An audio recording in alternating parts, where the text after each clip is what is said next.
Good morning, and you're still watching Panahon TV. Ano-ano nga ba ang mga pagsubok na ating hinaharap pagdating sa global security? Meron kaya mga batas o programa na para tugunan ito? Para sagutin yan, still here with us is Potatil, Co-Director ng Center for Information Convergence and Strategy. So, Potatil, human displacement is one of the major humanitarian challenges that the world faces today. Is it getting worse? Absolutely. You know, it's the awareness of it is perhaps one of the reasons it looks worse, because previously, before the media and the social networking and television, we couldn't see it so close. So, but now since that we're able to observe it, we can now track it a little better. We're able to maybe provide solutions faster, and so in the sense of, is it getting worse because we are able to know it? Yes, absolutely. We're seeing more and more of it. When we say human displacement, this is with regards to disaster or calamities like what we have witnessed when Yolanda struck the Philippines. So, Yes. What is your reaction to that? So, the disaster preparedness is a very large, broad field. So, one of the major things is people, where they go, is actually a reaction to the disaster, right? You don't go into the eye of the storm. Okay. So that's where the convergence comes in with understanding the concept of climate and weather, right? If there is a disaster that comes in, you need to go away from it. Sometimes the physical geographic boundaries don't allow that, right? If there is a big mountain right in front of it, it's very hard to migrate along those paths. So understanding that, preparing for it, understanding it ahead of time, where both the local government and international aid groups can plan, saying, look, there's about this many people, X number of people going to be headed this way because this weather or pattern looks this bad. Or if it changes, you need to be agile enough to change the response, right? You can't say, look, every time a typhoon comes in or every time a cyclone comes in, this is your reaction. Okay. And then you're saying about the plan or the planning process. But how do we address this problem? Basically, how do we provide relief and humanitarian assistance to those people affected by a disaster? We provide that by, once again, preparing for it, right? Okay. We actually prepare for conditions. And we train for conditions that we are sure of.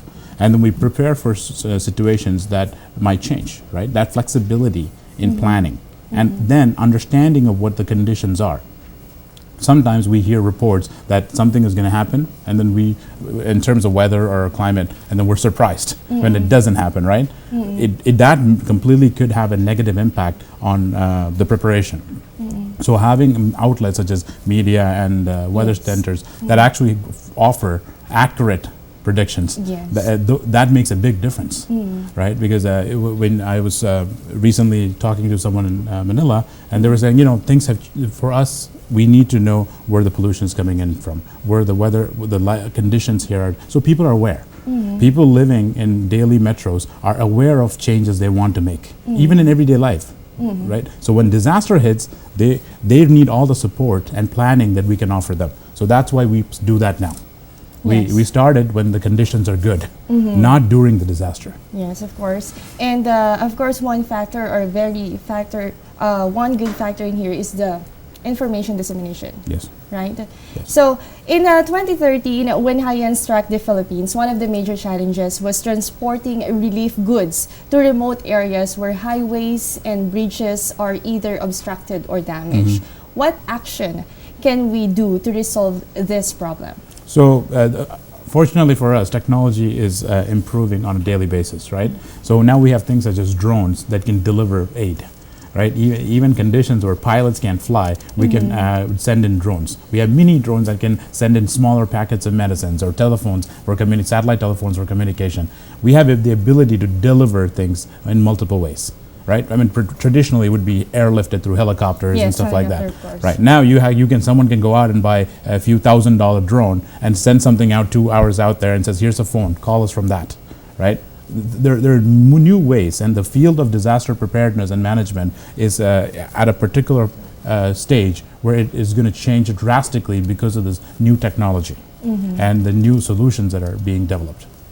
And But there's a question: how big is the role of entrepreneurs? Of course, in a disaster, or calamities, we have seen businessmen Yes. giving relief goods or giving support Yes. to those affected areas. Yes. So, how big is the role of entrepreneurs and businesses and non-government organization in extending help during calamities? Absolutely. All three have various roles, okay? It's very important for businessmen and entrepreneurs to get involved because they can create solutions that are very effective because they know how to create products and how to manage products. So the fact that they are involved in such efforts means you actually get the skill set needed to manage those disasters.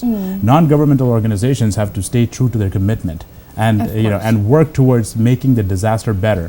And we don't. And if they don't do that, that itself becomes a disaster, right? So we need to have people who are accountable, and that's what oftentimes when you say entrepreneurs and businessmen, we assume they are accountable human beings. Yes. So how?